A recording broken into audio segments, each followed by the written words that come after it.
Hello everyone. Welcome once again to one of our History 11 lectures. By now you should know who I am, so I shouldn't have to introduce myself anymore, but I am your instructor, Vernon Greviston. Today we're going to kind of pick up where we left off, as we have often here, right? We're kind of following in a chronological order of events here. And where we're going to pick up today is right where we left off with this thing called the Boston Tea Party. Remember, there was a lot of opposition to this latest attempt by the British government to raise revenue from their colonies. And American colonists in particular, especially those in Boston, really saw this as another attempt by the British government to really control and take over these colonies, especially in Massachusetts Bay. But it wasn't limited to just there. There were tea parties in Boston, Philadelphia, Charleston. They were smaller affairs, damaged a lot less tea, were a lot less well organized, but definitely this is not a sentiment that's just in one part of the American colonies. It's really spread throughout. These Sons of Liberty, these patriots as they call themselves, have been in communications with each other. They've kind of almost set up shadow governments in some places where they really kind of monitor the population, where they come out after people that they see as being for the British government, being against the interests of the American colonists. So tensions have really risen here in the colonies in the 1770s, early 1770s. Things like the Boston Massacre have made a lot of American colonists wary of their government, if not outright distrustful or even rebellious at this point. And this thing called the Boston Tea Party has really brought all of this to a head. It can't be ignored anymore. If you're the British government, you have to do something to show you're in control, that these colonists can't just do whatever they want. If you're these colonists, you have to decide just how far are you willing to go here in your resistance to the British government. Up to this point, you've been saying the British government kind of needs to dial it back, that they need to listen to you. And they kind of have. You've had to institute these huge boycotts and really disrupt the British Empire's economy, but it has worked. You've gotten the British government to kind of back down and give in to your demands each time so far. But here the stakes are pretty high. For either side to back down is really saying the other side is in control and has the real power, the real authority here. And remember, that's what it's always really about. Yeah, taxes matter. Yeah, nobody likes paying them, that kind of stuff. But it's really what the taxes represent, power and authority. That's what we're talking about. So today we're going to see this transition from resistance to rebellion. And remember, that's what I said at the beginning of last lecture, that this is an arc here, right? This is a process that these colonies are going through. They start out by just resisting British policy. They just want their government to do different things. Well, now, because of what their government does, they actually call for new people in the government. They actually start saying, we're not going to listen to you. But they haven't rejected being British yet, right? That's kind of what happens at the end of this lecture, and we'll kind of see what happens after that as we go into that last phase where they call for revolution, where things change. And we'll kind of talk about what revolution means as well. Because we're not talking about just creating a different country, a different government. There's a lot more to a revolution than that. And we'll kind of see how these events are going to start building up to that big monumental change that is the American Revolution. So today we're going to look at rebellion, how we go from being resistant to the British government to actually fighting against the British government, and then we'll transition into that last phase, revolution. Okay?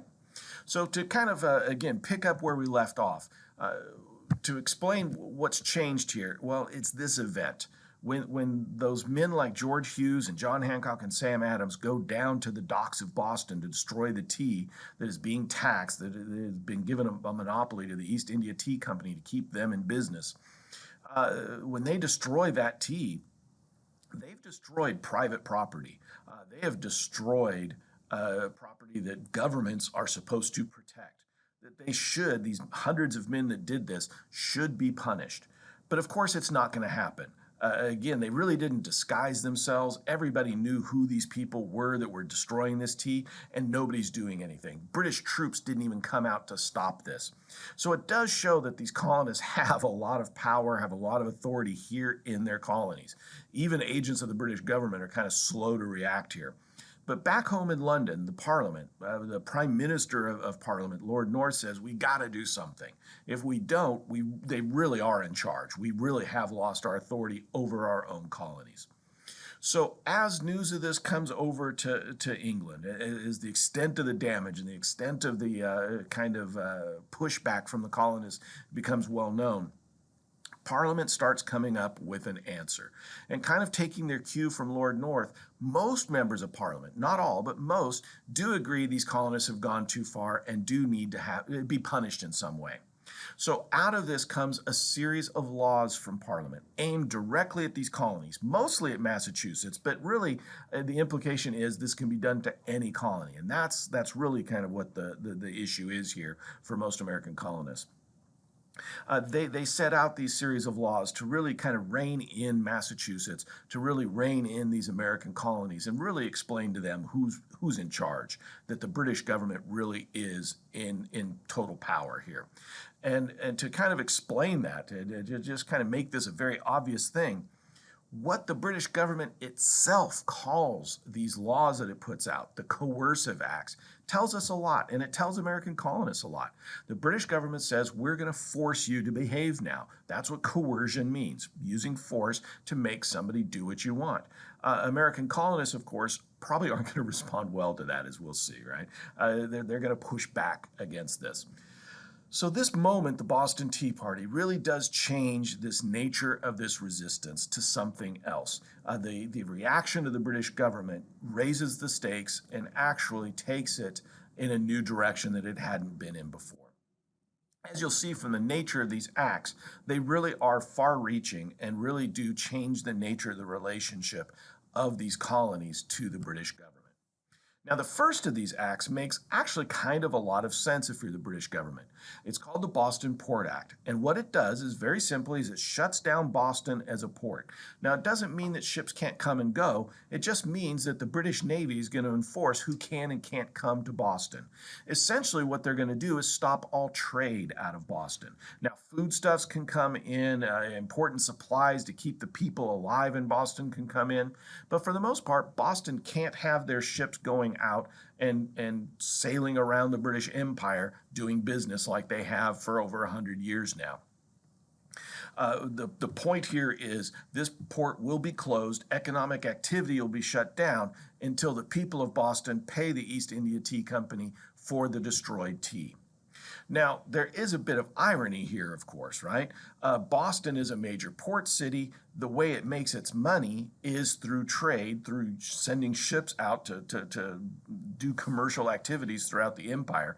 And when you tell them they can't, the ability to raise money is severely curtailed. So the ability of the Bostonians to actually pay this back is pretty limited. But in the end, they wouldn't anyways. They kind of knew that this was a possibility, and they had already begun planning for what was going to happen. And what's even more surprising, maybe, is the fact that other colonies tell Boston, don't give in. Don't give in, because if you give in to the British government here, if you pay for that destroyed tea, then that means us here in New York and in Charleston are going to have to do the same thing. We'll be in trouble just like you. So a lot of colonies, South Carolina starts sending food to Boston. Pennsylvania raises money for people in Boston. New York sends supplies to Boston.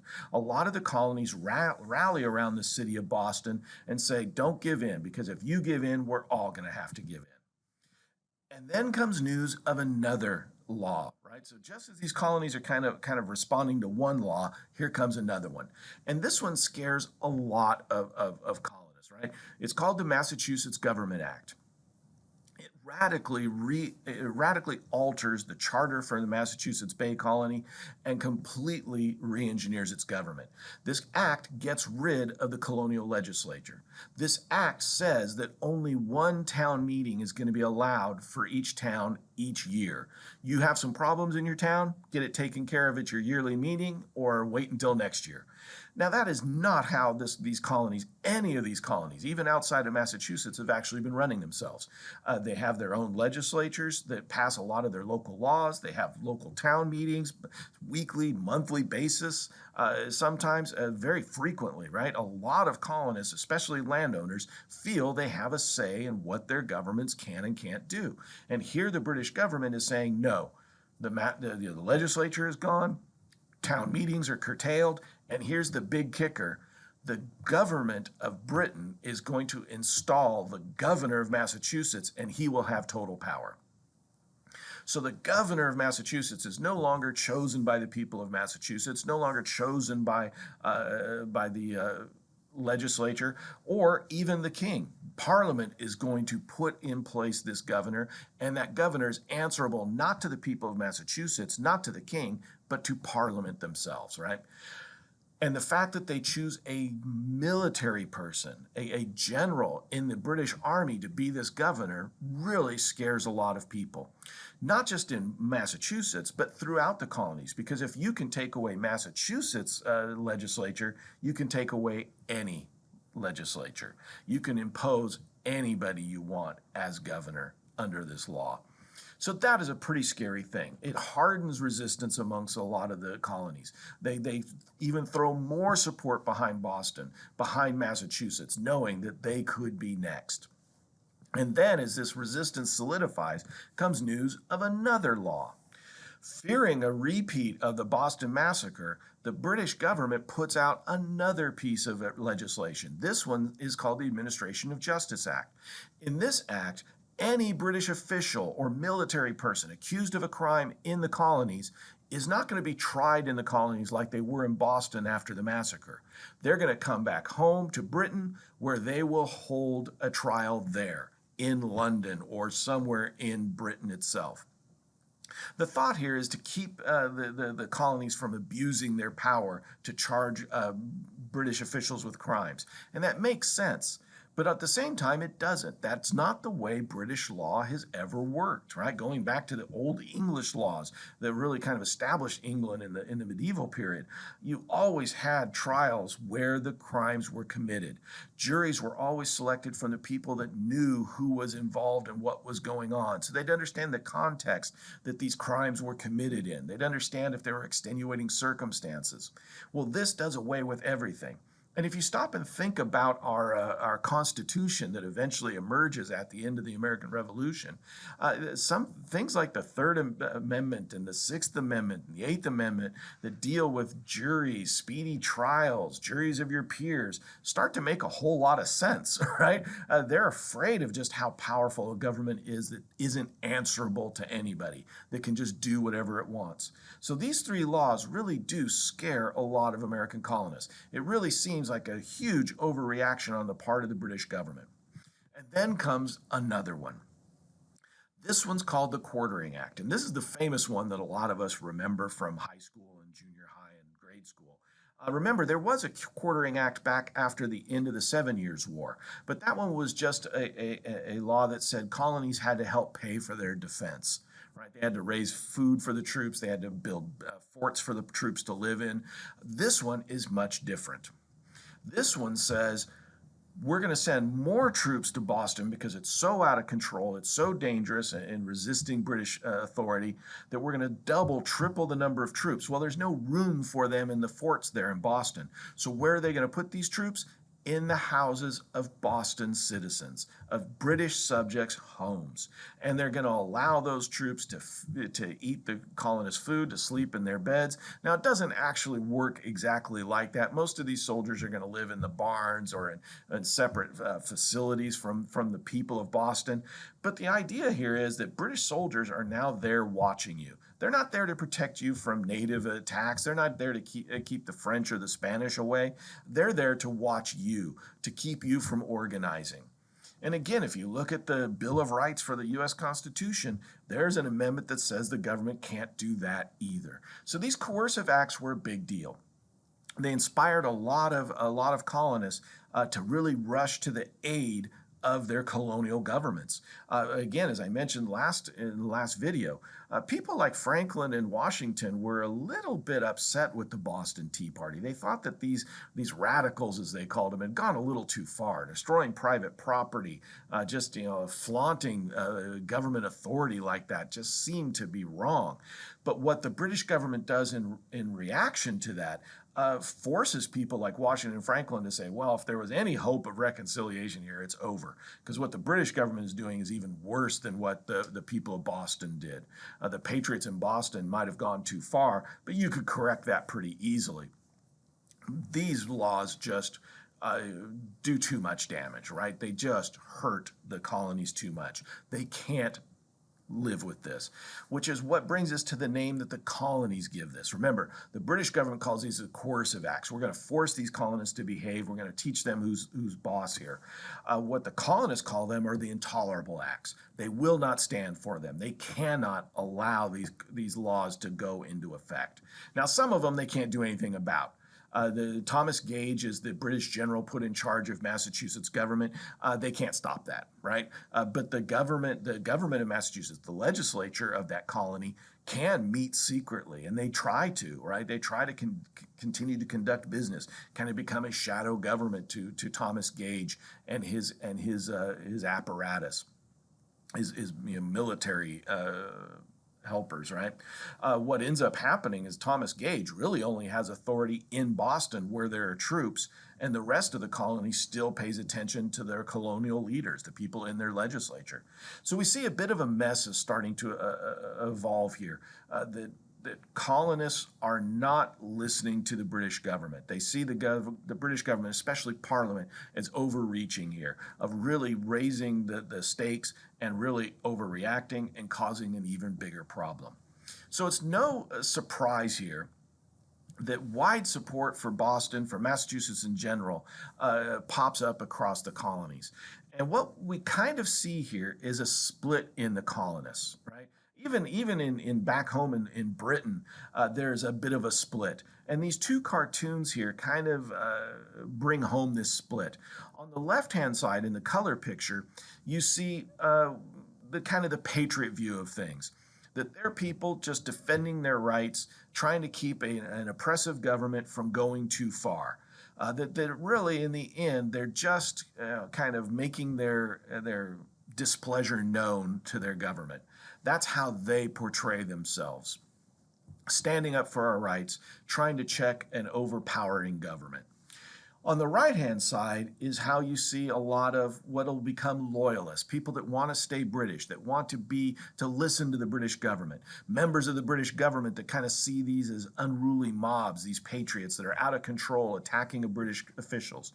In this right-hand cartoon, you see a good loyalist, a good British subject being forced by people like Sam Adams or John Hancock to join these associations, to join these opposition groups to the British government. Not because they want to, but because these guys are threatening violence. As we pointed out last time, they sometimes do, right? If you step out of line, if you show too much support for the British government, these patriots will come after you. They are dangerous, and there is a threat there behind a lot of this. So what we see is American colonial society is starting to split. Plenty of people want to support the patriots in their fight against the British government. Plenty of people are also supportive of the British government. And then, ironically, there's a huge group of people in the middle that really could care less about all of this. They want it to go away. It's interfering with their lives. And in that way, what's happening 250 years ago is similar to what happens today. There are people on the extremes that are very passionate, very, very involved in their viewpoints politically. And then there is a mass of people in the middle that really are kind of out of touch with these political issues, right? That was very much what was happening in the colonial period. John Adams himself said at one point that he thought it was about a third of each. About a third of the colonists were patriots, about a third of the colonists were loyalists, supporters of Britain, and about a third were in the middle and didn't care. What's going to make those people in the middle choose sides is what happens to them personally. They get attacked by patriots or have a bad experience with patriots, and maybe they'll join the loyalist cause. They have a bad problem, or they have a bad experience with the British government or loyalists, maybe they swing over and support the patriots. So it's going to be kind of local issues that sometimes really decide what side you're going to choose here, who you're going to end up supporting.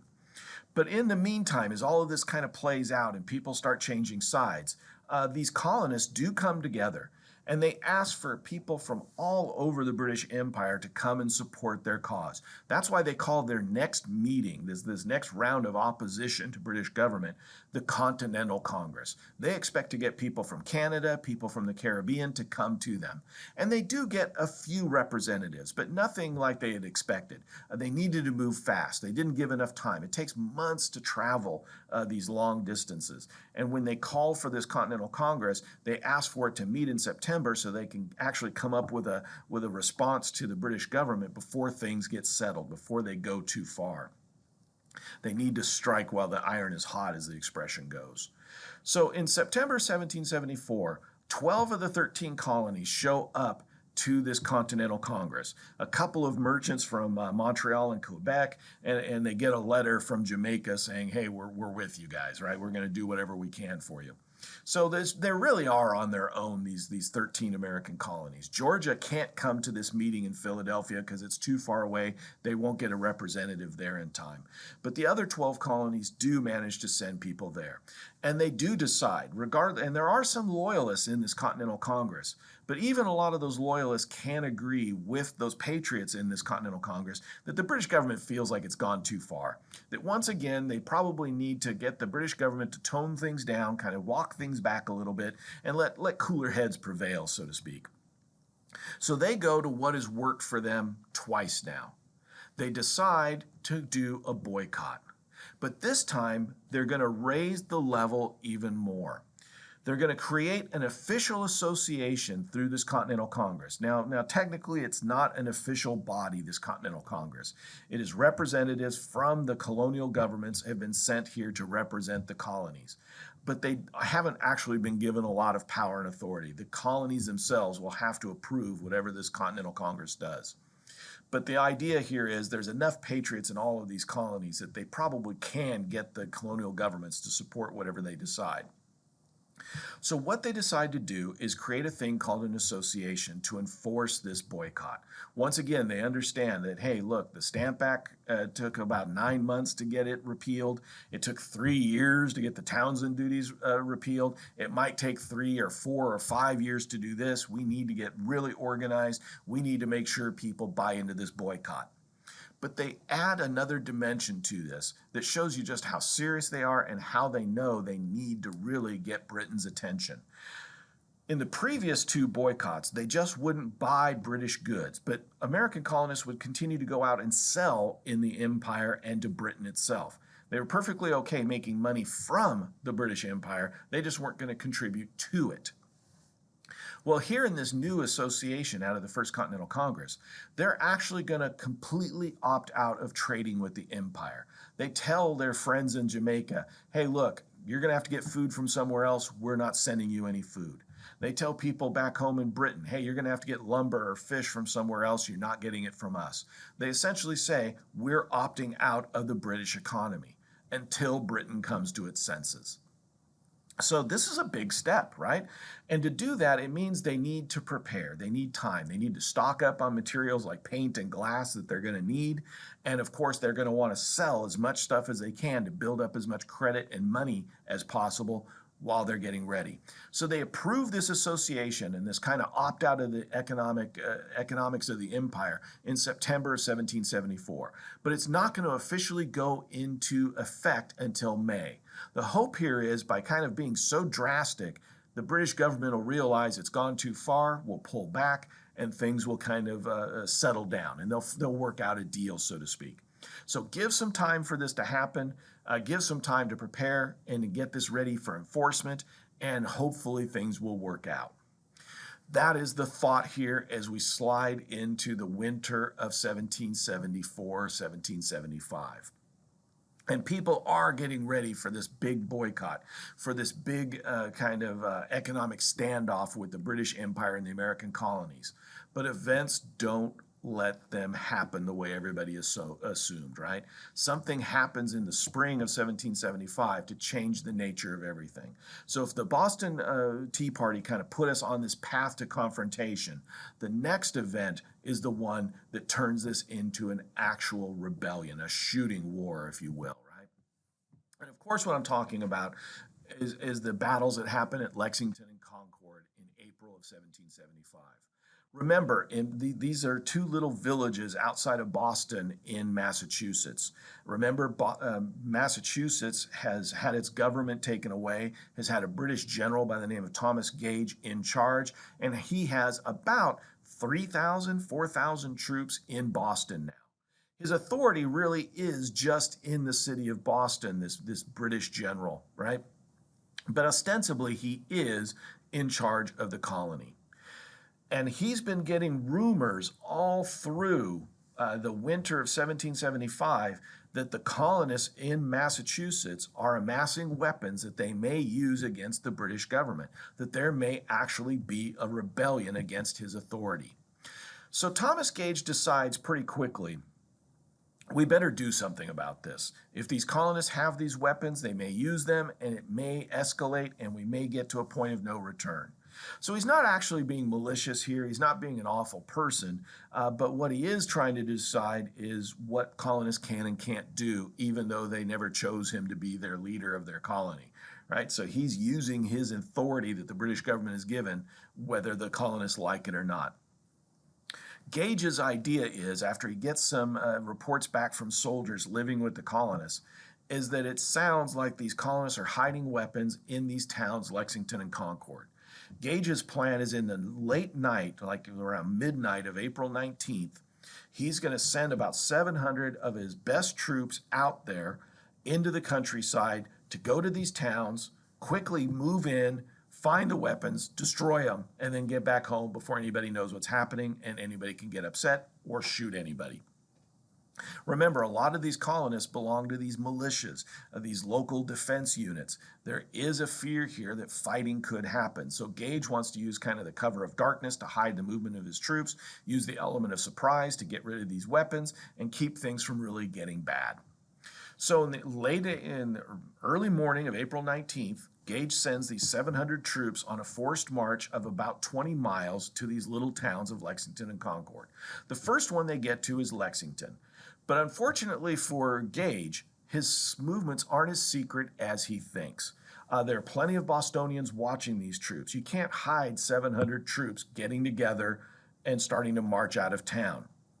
There are all kinds of patriots, like this guy in the lower left-hand corner, Paul Revere. He's a business owner, he's a patriot, he's one of these Sons of Liberty, and he's a bit of a spy as well. He and a bunch of other Bostonians get together and start riding out ahead of the troops, trying to tell people, hey, British soldiers are coming, get ready. Now, Paul Revere gets captured pretty quickly by British troops at the edge of Boston, but some of the other riders that go out with him make it all the way to places like Lexington and Concord, warning members of the legislature that's meeting in exile, so to speak, right? Warning them to get moving, warning leaders like John Hancock and Sam Adams, hey, British troops are coming, get out of here. So as British troops move out of Boston into the countryside, they find that people already know they're coming, and even worse, they're not finding anything. When they finally get to Lexington, they find about 50 colonists standing there with their guns saying, you can't come here. British soldiers are not allowed. It's against British law. The commander of the British troops says, no, the governor of the colony, a British general, has given me a warrant to search this town, find these weapons, confiscate them, and destroy them. The colonists say that's an illegal order. Only our legislature can approve these things, not a British general. So both sides actually have a point here, right? And unfortunately, tensions are pretty high here. These Massachusetts farmers, for the most part, are upset that their colony's being taken over by the British government, that there are British troops in their town telling them what they can and can't do.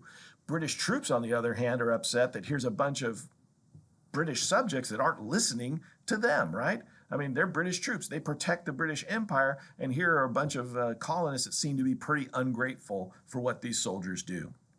So the tensions rise pretty quickly.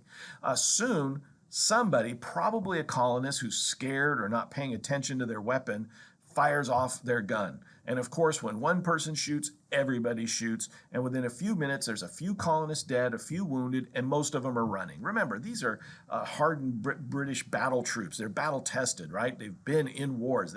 Many of them fought in the 7 Years' War in the colonies. They know how to fight. These colonists don't, for the most part. They don't work together. They just kind of hunt and defend their homes. Maybe once a month they get together to walk around and kind of get to know each other and work together. So they're not really well-trained troops. It's no wonder that they run when the British troops start shooting. But when those troops investigate Lexington, they find there's no weapons there. They've been moved. A lot of the colonists, loyalists in Lexington say, we think they moved them to the other town nearby, Concord. Well, now it's early morning, right? The sun's starting to come up, but the British general decides we're going to go ahead and move on to the next town and try and find those weapons before things get too bad. So he and his men walk a few hours, make it to Concord, and now they find that there's even more colonists there. The colonists are only a few hundred strong right now, but the numbers are growing rapidly as the word spreads. There are British troops marching around shooting at colonists. So now the same thing plays out here at Concord as it did at Lexington. The colonists refuse the authority of the soldiers. The soldiers assert their authority to search the town and look for those weapons and look for anybody they deem to be dangerous, like a Sam Adams or John Hancock. And of course, tensions mount. Both sides are angry, kind of fed up with each other, and of course, somebody shoots. This time, however, because there are more colonists, they actually kill a few British soldiers, and a few British soldiers kill American colonists. The death toll's starting to grow here. We got about a dozen colonists dead and a couple British soldiers now. They're actually fighting with each other. Once again, after the colonists run away, right as they're kind of met with, very well-organized military tactics, the colonists run away. When the British soldiers search the town, they find that, again, the weapons have been moved. There's nobody of import to arrest. Things are bad, but the troops are angry. They start setting fire to some of the homes of the people in town that the loyalists tell them, hey, that's one of the people that shot at you. They get angry with each other, right? These soldiers want revenge for some of their fellow soldiers being killed by their own people. But in the end, they don't find anything they're looking for. And now they've got to make it back to Boston as it gets warmer during the day, as more and more colonists are pouring out of the countryside, organizing themselves, and they have to walk through the daylight to get back to Boston, about 20-25 miles away. It means they've got about another 6-hour walk ahead of them. And they're tired. They've been walking since midnight already. They've been up a long time. Now they've fought a couple of small battles. Skirmishes really is what you call it in military terms. And these soldiers are getting worn out, but they know they need to get back to safety, to Boston, where there are more British troops. So pretty soon those British troops start marching back to Boston, and they find there are just American colonists all along the way.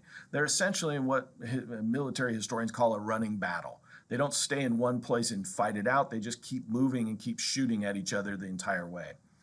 Eventually, about a third of these British soldiers are going to be killed by their own people, right? About 100 American colonists are killed in return fire from the British Army. The only thing that actually saves this troop of British soldiers is the fact that as they get closer to Boston, the governor, Thomas Gage, this general in charge, sends out about 2,000 more troops to rescue them. Or they might have all been killed or captured by these colonists. That is how bad things have gotten.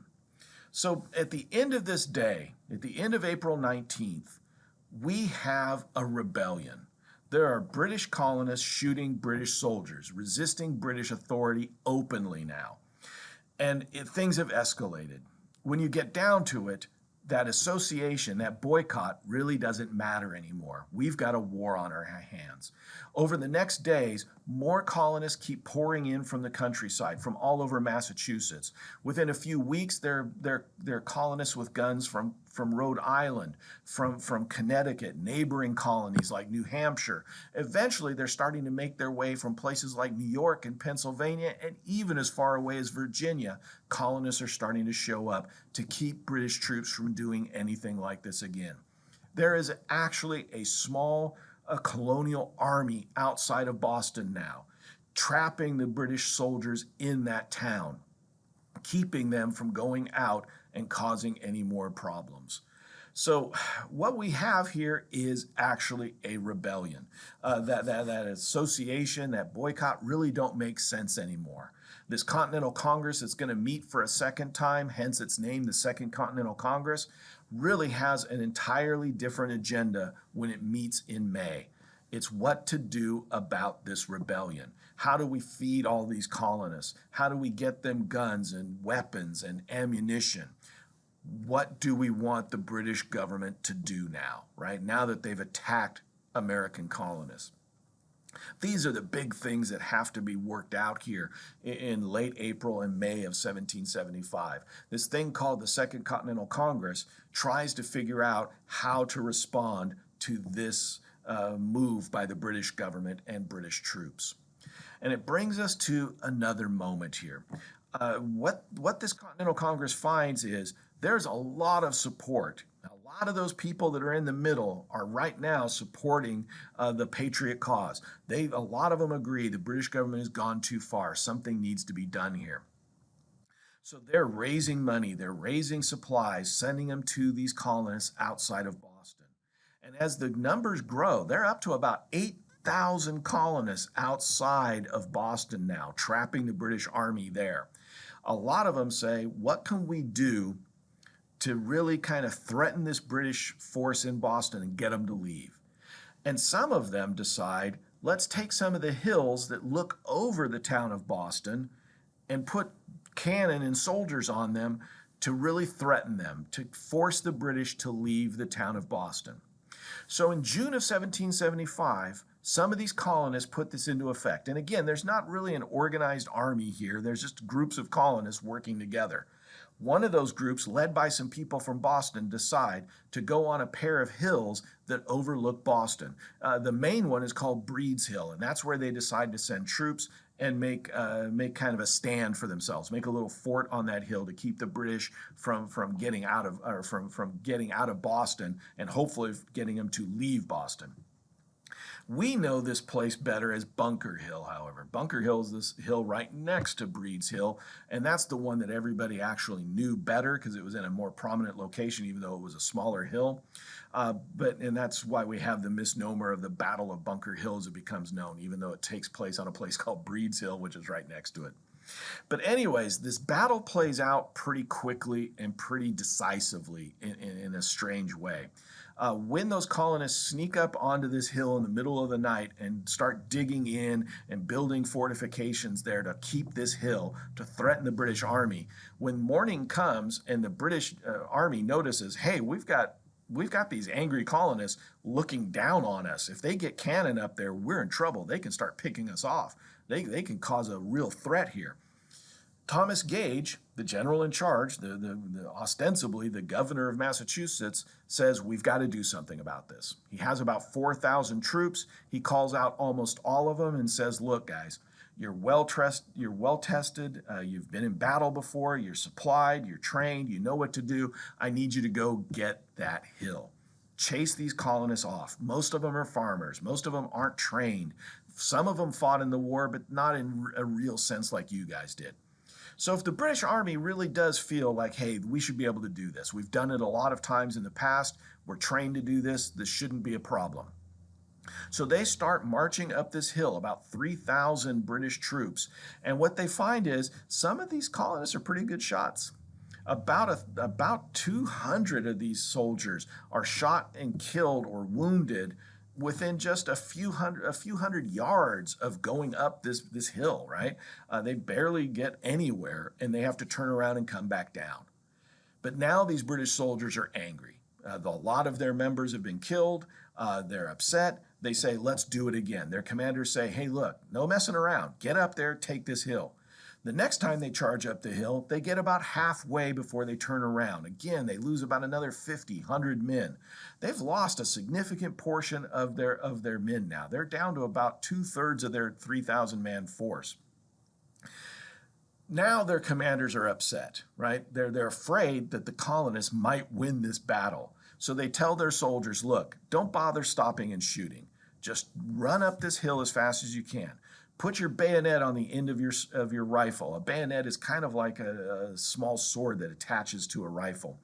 They say, put your bayonet on, charge up that hill, get in on those colonists, stab them, club them with your rifle. They're not used to fighting like that. They don't know how to handle that kind of combat. You'll get them to run. And it kind of works, because what the British commanders didn't know is these colonists are running out of bullets and ammunition. They're not the greatest shots in the world. They have decent guns, but it takes them 2 or 3 shots to get a hit. They've had to use a lot of their supplies to keep the British at bay so far. When the British come up the hill a 3rd time, they're almost down to their last bullets. They wait until they know they can't miss. They fire off some shots. They kill a lot of British soldiers, but by that time, the British soldiers are on top of them, attacking them, killing them. In the end, these colonists have to run and give up the hill. The British have done what they wanted to do. They've taken this hill and made sure that Boston is safe as a base for themselves. But it's come at an incredible cost. At least 1,000 British soldiers are dead or wounded. A few have gone missing now, just tired of the war and just want to walk away, right? The colonists have suffered as well. They've suffered several hundred dead, captured or wounded. One of the important leaders in this painting here, the man dying on the left-hand side, his name is Joseph Warren. He's a doctor in Boston who has felt so compelled to act. He's joined this patriot cause that a doctor has decided he's going to fight and help win this battle for the colonists. He dies in the process, but he becomes kind of a martyr, a symbol, a hero of what kind of sacrifice these colonists can do. And in the end, even though the British technically win this battle, most colonists actually think of it as a victory for them. Here they are, a bunch of farmers, untrained troops. They took on the best army in the world, and they actually hurt that army more than they were hurt themselves. Yeah, they had to give up the hill, but that's because they ran out of supplies, they tell themselves. If we'd had more bullets, more gunpowder, we could have maybe kept that hill and really devastated the British army. So this is kind of a moral victory for the colonists. Although it's a technical victory for the British, it's a moral victory for the colonists. And it does show that, hey, they can fight. If they have some inspirational leaders like Joseph Warren or others, they can do the job. They can stand up against a very powerful enemy. And what we see here in June of 1775 is this rebellion is real now. After Lexington and Concord, there's no walking back. There's no undoing those events. And after Battle of Bunker Hill, everybody in the American colonies understands this is now a rebellion. We're not necessarily saying get rid of the British government. We definitely want a British government that's going to change and do things differently, however. So this rebellion is real now. This Continental Congress, they don't have an embargo to run. They have an army to maintain. They have to start figuring out what this war is about. So all through 1775, that is kind of the issue here. What are we doing here? What's the point? How do we get this done, right? What is the end game to all of this? And the British government is having to have these same conversations. How do we crush this rebellion? How do we put the genie back in the bottle, so to speak? How can we get things back to normal? And what we find is it's going to be difficult, right? Both sides are digging in here. And what I would like to do over the next couple of slides here is kind of think about in a very kind of abstract, generalized way. What do these two sides have going for them in this rebellion? What do these colonists have going for them? What makes them think they can actually get the British government to change its mind, right? On the flip side, if you're the British government, how do you think you're going to win this rebellion? How do you put it down? So let's kind of start thinking about things. If you're the American colonists, what makes you think you might be able to pull this rebellion off? What makes you think you can stand up to the most powerful government in Europe, maybe in the world right now? Well, first and foremost, they do have some experience, these colonists, right? There are some that have fought for the British Army, in the British Army, with the British Army in the last war, the 7 Years' War. They're motivated now. Their homes have been attacked, right? They've been attacked. Their government seems to be out of control. So there is motivation there. But there are severe limits. They're not organized. They don't have a lot of professional officers that are trained military professionals to lead them. Most of these people are what we call militias. Militias are vital. They're absolutely the bedrock of this American army that's going to kind of evolve here during this thing called the War for Independence. But for the most part, they're locally minded, right? They're there to protect their homes, their farms, their counties, their colonies. Getting them to go from Virginia to Boston is a big ask. Not a lot of them will do it, right? Getting them to go from Massachusetts to Connecticut is sometimes tough. And those colonies are right next to each other and they have family in those colonies, right? So it's going to be difficult for these colonists to really raise an army and fight a war. For the British government, not so hard. You already have an army. You already have a well-trained army, one of the best in the world. And you have a lot of resources that these colonists don't have, right? But you also have a challenge.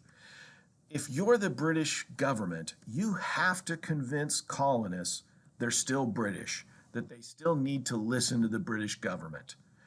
One way of saying it is you have to win their hearts and minds, that you need local support as much as military victories. Sure, winning Bunker Hill is great, but if all it does is get every colonist in Massachusetts upset with you, what have you really achieved, right? So the British government has a pretty difficult task here. They have to put down a rebellion without making that rebellion bigger and deeper, right? More grievances, if you will. The British government has the material it needs. It's just, can it find a way to actually use its advantages to make what it needs happen without getting all the colonists angry and making this rebellion bigger and more out of control as we go along.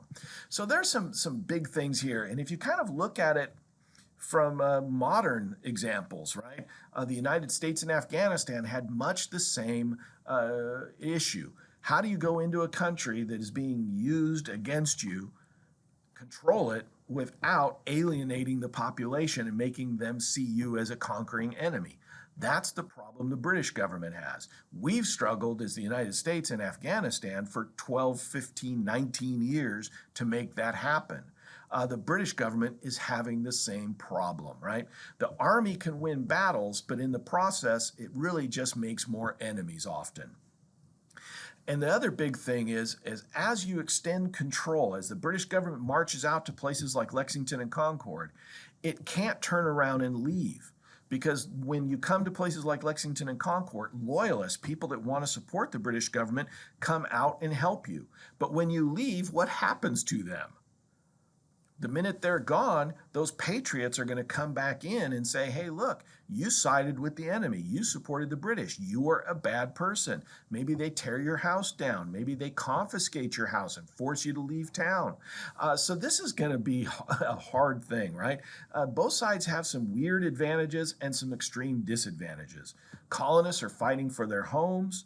The British government is kind of fighting to control their own colonies, which is weird. The British government has to spend a lot of money that it doesn't want to spend on this. The colonists don't have any money, so it's going to make it very difficult for them to do this.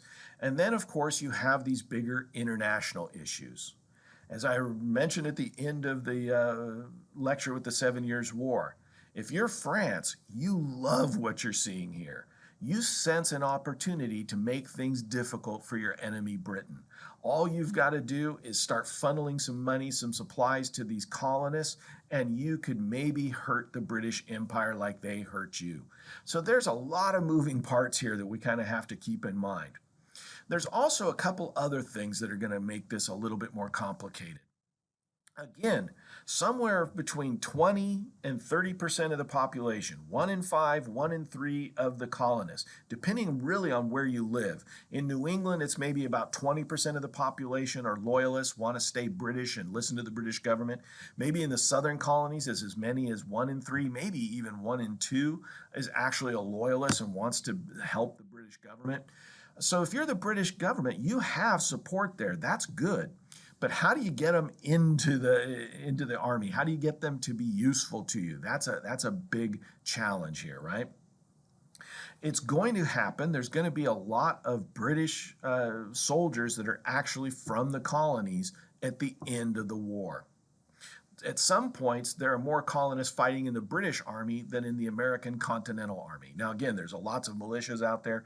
It means there's a lot more people fighting for the American colonies than against them. But keep that in mind. At certain points, the Continental Army is going to be very, very small, the professional part of the American rebellion, if you will. And there's going to be more colonists fighting for the British in British uniforms than sometimes wearing an American uniform. So this is a challenge, right? It's an asset for the British government, but utilizing it, protecting these loyalists is going to be a challenge for them. It's going to make it really hard. It's also going to make it hard for patriots because sometimes it's going to be difficult for you to kind of go against these large numbers of people and get the general population to support opposing the British government, right? So it's difficult. One of the things I would like to kind of point out here, that in a very real way, you have American colonists fighting and killing American colonists. This is, in essence, the first American Civil War, right? And some historians kind of look at it this way. You have American colonists fighting American colonists. You have the British subjects fighting British subjects, right? This is a civil war all the way around. Inside the empire, it's a civil war. Within the American colonies, it's a civil war. So it's a very messy thing. And to make things even messier, the King of England, King George III, is technically also a German prince. His family originally came from Hanover, Germany, and are princes in Germany. Remember, there isn't any real Germany. There's Prussia, which is a part of Germany, but there's no unified Germany at this time. So there's a bunch of these German princes all over the place, and King George III of England is a German prince. He can hire German soldiers to fight with the British Army. And this is also going to complicate things. It's a great asset for the British to be able to bring in even more troops and help crush this rebellion. But when you bring in foreigners, it looks bad, right? I mean, here's the German, here are Germans speaking German, dressing German, coming in. They're just here to make money. They're just here to kill people and get paid to do it. It looks really bad. It's easy if you're a patriot to say, hey, look, our king's a German prince and he's using German soldiers against us. What kind of king is that, right? So this gets very messy in a lot of different ways. You can see sometimes how assets for one side can actually become assets for the other side as well, right? Britain's made a lot of enemies in the world, so if you're a patriot, get out there and talk to France, to Spain, to the Netherlands. There's a lot of countries that would like to see Britain get taken down a notch. When the British government uses all of its assets, including foreign mercenaries, it's easy to show that this is a country that's foreign, they're dangerous to you, and that they're just out to kill you. These German mercenaries are sometimes quite vicious, right? So there's a lot of moving parts here that we have to kind of keep in mind. And in 1775, this just keeps escalating. By November of 1775, the King of England has declared all the colonies, not just Massachusetts, but all the colonies as in rebellion, right? That he's authorizing the British government to go in and crush this rebellion. And into all of this comes an important moment, an important thing, an important person. His name is Thomas Paine. He is a tailor. He's a guy that makes clothes. That's technically what his job is, but that's not what he likes to do.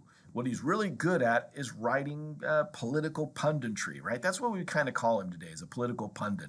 He'd be somebody that you'd see on TV commenting on the political issues of the day. That's actually what he does in most of his time.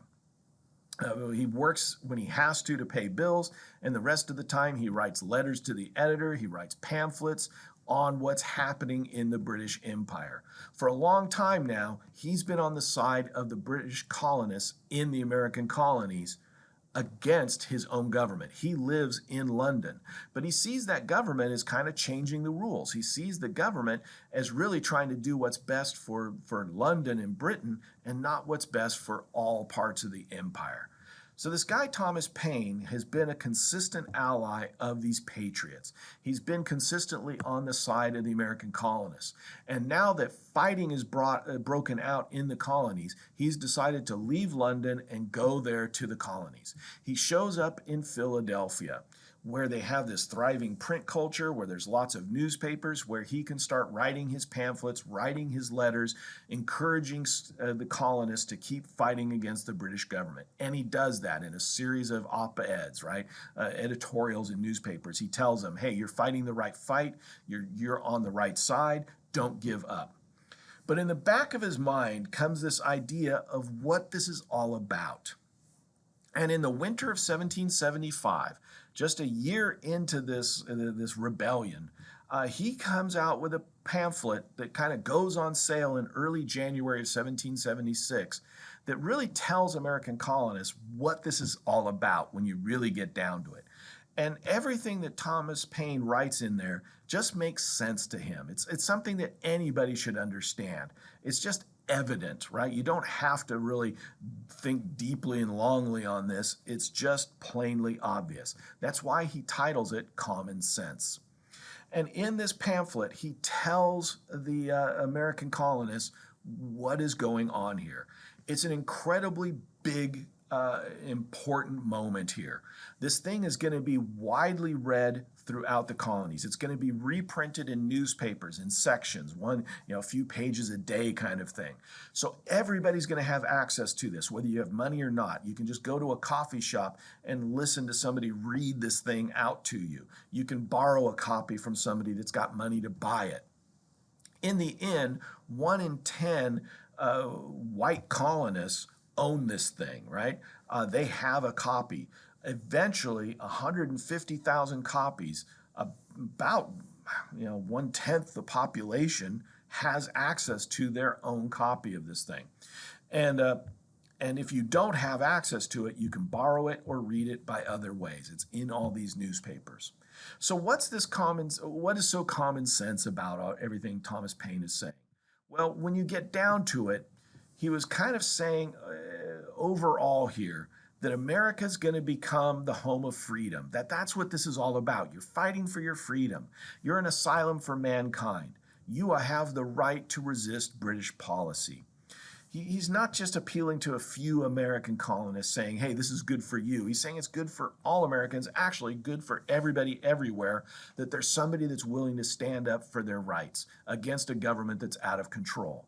He says that he's not saying that the British government is on the right side here. He says that, look, it's a corrupt system, it's a corrupt government, and you have the right to oppose it. So this is a big thing that he starts kind of pointing out to colonists, but he's not done yet, right? To him, the logical extension of this, the fact that you're being oppressed by a corrupt government, leads him to a very sound conclusion in his point, that you should be independent of Great Britain. And in the end, he kind of points out that eventually there's going to be more people in the colonies than Great Britain. Your population's doubling, tripling every 20 years. Britain's population's not growing like that. As a matter of fact, a lot of people from Britain are coming here. So he says it's kind of silly that a minority of the population gets to rule the majority of the population. He says eventually you're going to be independent no matter what. He then says that Britain's abused its powers and that you're justified in rebelling. So he points out that that is justification for becoming a separate entity, separating yourself from the British Empire. He then points out that Britain has been taking advantage of these colonies. And kind of keep in mind that is actually the bedrock reason to have an empire, right? It's not just Britain doing this. Spain, France, everybody does this. It's why you have colonies, is to build up your wealth and power of your home country. Well, Paine points out that not only are you growing in population, but economically, you're an important part of this empire, even though they don't allow you to participate fully. You can't make bricks legally in the colonies. You can't make glass legally in the colonies. You have to buy that stuff from Britain. But you could make them yourselves anytime you wanted. The only thing stopping you is Britain. So he's trying to point out that these colonies could be economically independent. And then he points out to them, look, the bedrock of British politics, the political system, is that people have a say in their government. Yeah, we have a king, but we also have a parliament that checks the power of that king. People get to vote for members of that parliament and have representation. The only problem is you don't have that in Britain. And if Britain is all powerful, then you have no say, and that's not the way the system works. You should have your own say in your colony, in your independent state. Then that is the way the system's supposed to work. You're not supposed to just listen to some government that you have no input with tell you what you can and can't do. In the end, he makes a compelling argument for a lot of American colonists. And then comes the kicker. This is really kind of one of the big moments in this thing called common sense.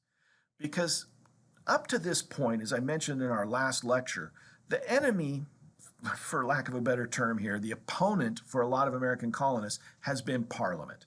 They're the ones that people have been looking to, pointing to as the culprit, as the one that's kind of changing things, trying to benefit themselves at the expense of American colonists. But Paine says, look, it is not just Parliament. They're not the only bad guy here. They say the king is too. And he uses a lot of the logic that is floating around in British politics to support his point. He says, first of all, we say that all people are born with certain rights. Well, then what's a king? How can a king be better than everybody else when we're all born the same, right? So he says, look, that's weird, right? And why should somebody be in charge simply because their dad or mom was in charge? That doesn't make sense. That's not a good way to choose leaders. He also points out that hereditary monarchs often just choose what is best for them. They may go to war with another country because they feel insulted. Well, that's stupid to go and fight and die in a war because your king was insulted. They don't always look out for our interests. They look out for their interests. They're going to have us go fight in Europe because they're going to lose a possession they have there that means nothing to me.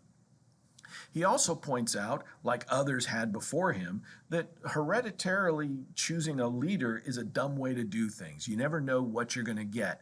Maybe you're going to get a Charles I, a tyrant. Maybe you're going to get a Charles II, his son, who's actually a pretty good king and does his job right. You don't know, right? You have no clue. The best way to choose a leader is not by lineage, but by actually choosing them. So this guy makes a tremendous point here. And then he has one kicker, one other point. The king has a job to do. We have a parliament and king to have checks and balances. The only problem is the king hasn't checked or balanced parliament. He's actually worked with them. And because of that, because he's working with parliament, he's part of the problem, not part of the solution. Up to this point, up to 1775, colonists have been imploring the king to come in and protect them against Parliament. Most colonists, even people like George Washington, as late as 1775, are toasting their king's health, raising a glass, saying, "To our king," right? They think the king is on their side. The First Continental Congress wrote letters to the king saying, "Please help us. Get Parliament to change what it's doing here. It's dangerous. We know you're on our side." Paine points out he's not. He's on Parliament's side because that's good for him. He gains power. He gains wealth. There's nothing he's going to do for you because there's nothing you can give him. That in the end, he is as corrupt as Parliament. So Paine has a big message here. He's saying, look, the king doesn't have a right to be king just because he's born there. He has to earn the title. That both the king and the parliament have oppressed the American colonies and they deserve to be rebelled against. That Britain is taking advantage of these colonies every way it possibly can, and that reconciliation is not possible. It's gone too far. Blood has been shed. It is time to move on to the next stage. You can't rebel because you're never going to invade England and get rid of the king. You only have one choice: independence. So this is a big subject that Paine throws out there, right? And it resonates with a lot of American colonists. It does make sense to them because what Paine is saying isn't new, right? A lot of his ideas come from that guy we talked about last time. Most of this is based on the writings of John Locke, that Enlightenment thinker. This guy that said, look, governments have to listen to the people. If they don't, you have a right to get rid of them and get a new government. That's what Thomas Paine is advocating here. He says, look, you're not going to be able to change the British government. You can't take on the British Empire. So instead, make your own country. Become independent states or create one big independent state, doesn't matter. You have a right to do it because the British government is corrupt. So Thomas Paine opens up a big new subject. What is the point of this rebellion? Are we just trying to get Britain to follow the rules the way we understand them, or is this about something else? So all through early 1776, this is the discussion. By March of 1776, people are calling on the Continental Congress meeting in Philadelphia to come to some decision here. What is the point of this rebellion? What are we trying to do here? By early May, the Continental Congress has decided we need to answer this question. Is this about independence and a revolution, creating a new government, or is this simply a rebellion where we're trying to get the British government to negotiate with us and come to a new understanding? So all through May and June of 1776, the Continental Congress meets. They create a committee. They're charging this committee with some of their best minds, people like Thomas Jefferson, Ben Franklin, John Adams, John Dickinson are just some of a few of the heavy hitters on this committee that's going to decide this question of whether we're going to be independent of Britain or something else. By late June comes word that this committee is done. For the most part, the committee defers to Thomas Jefferson. Thomas Jefferson is seen as a rising political thinker. He's an Enlightenment figure. He's a bit of an inventor like Ben Franklin, but he has a keen wit to him. He has a great way of phrasing things in the written word. He is acknowledged as one of the best writers in the colonies. Even John Dickinson, somebody that's famous for his writings, says Jefferson's a better writer than I am. So they put him in charge of creating this document, this idea of whether we should be independent or not. And Jefferson comes up with what I and other historians have called the greatest breakup letter in the history of the world, right? Essentially, this thing called the Declaration of Independence says, Britain, it is not us, it's you, right? You're the one that's ruining this relationship. And because of that, we've got to get out. So eventually, after hashing out some of the terms, some of the terminology in this document, they do come to an agreement in the Continental Congress. They agree, not unanimously, but with nobody dissenting, they agree to become independent. John Adams said July 2nd will go down in history as the greatest day in the history of mankind. It'll be celebrated with fireworks forever and ever. The reason he said that is that's the day they approved it. But July 4th is the day they actually finished signing it and got everybody to agree to it. So July 4th is the day that it's officially announced. And then the word goes out from Philadelphia to other places as quickly as possible, saying that this is about independence now. This is a revolution now, right? So this is a big moment, right? And when word comes out of this, when out of the Continental Congress, this declaration that says, look, we are fighting for rights here that we think we should have, that we shouldn't have to fight for, especially from our own government. That's the reason we have to be independent, is to keep these rights. It does catch on with a lot of people, right?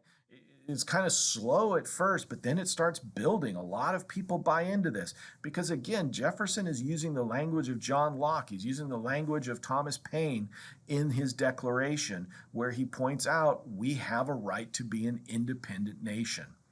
Within just a few weeks of the Declaration of Independence, people in New York are tearing down the statue to their king, George III. That statue was put up at the end of the 7 Years' War as a testament of how proud New Yorkers were to be British subjects, how proud they were of their empire that fought this war against France and won. And now, 13 years later, they're now celebrating the fact that they're no longer British, that they're now something else. And they tear down this statue of their king, and they're going to melt it down and turn it into bullets that they're going to shoot at British soldiers. That is how quickly things have changed here. In just a decade of time, we've gone from being one big happy empire to being a broken empire. 13 colonies have now said we're no longer part of the empire. And this document is a big deal, right? Jefferson throws out some really big ideas, right? Taking off from John Locke and Thomas Paine. He says, we hold these truths to be self-evident, that all men are created equal, and they are endowed by their creators with certain inalienable rights, that among these are life, liberty, and the pursuit of happiness. Those are big words. Now, what does Jefferson exactly mean here? Well, he means nobody has a right to be a king. He means that in the end, all people are born with certain rights and a government can't take them away from you. But if you're just a person in New York or Philadelphia listening to this, it might mean something different to you, right? When you hear all men are created equal, you think, yeah, even though I'm poor and don't own land like a George Hughes, I should have a say in this. I'm a member of this community. I should have a say in my government. If you're a woman, one of those daughters of liberty, right, like a Mercy Warren or any number of women like Abigail Adams that have helped build this rebellion, you're thinking, well, when he says man, does he mean me too? He should. I'm helping. I think I have rights. So this is a big can of worms that has been opened up here, right? The Declaration of Independence absolutely says Parliament and King have failed us. And because they've failed us, we have a right to create our own country, our own government that will serve us, right? That will listen to us. And they use British traditions. They use British political thoughts to substantiate that. But the big question is, will it work? You can't just say you're independent. Britain's not just going to say, oh, you're independent now. Sorry, we didn't understand. We'll pick up and go home. This has to be fought for. And the other thing is what happens to the Abigail Adams of the world? What happens to the George Hugheses of the world? What happens to the Phyllis Wheatleys of the world? She's a slave, a former slave that's gotten an education, that is interested in all of this. She looks at this Declaration of Independence and says, where am I in this, right? Does all men are created equal mean me too? Does it mean slaves should be free? So when you say big words like that, you have a lot of questions that have to be answered. And now this new country, as it's calling itself, the United Colonies or the United States, has to actually make this real, has to make this happen. It's not going to be easy. As we talked about, Britain has a lot of resources. Really, this is Britain's war to win. It's how are the American colonists going to pull this off? We'll have to talk about next time, right? Because they do have a hard road to go here. This is not going to be easy by any stretch of the imagination. So we'll pick up the story from there next time. Thank you, guys.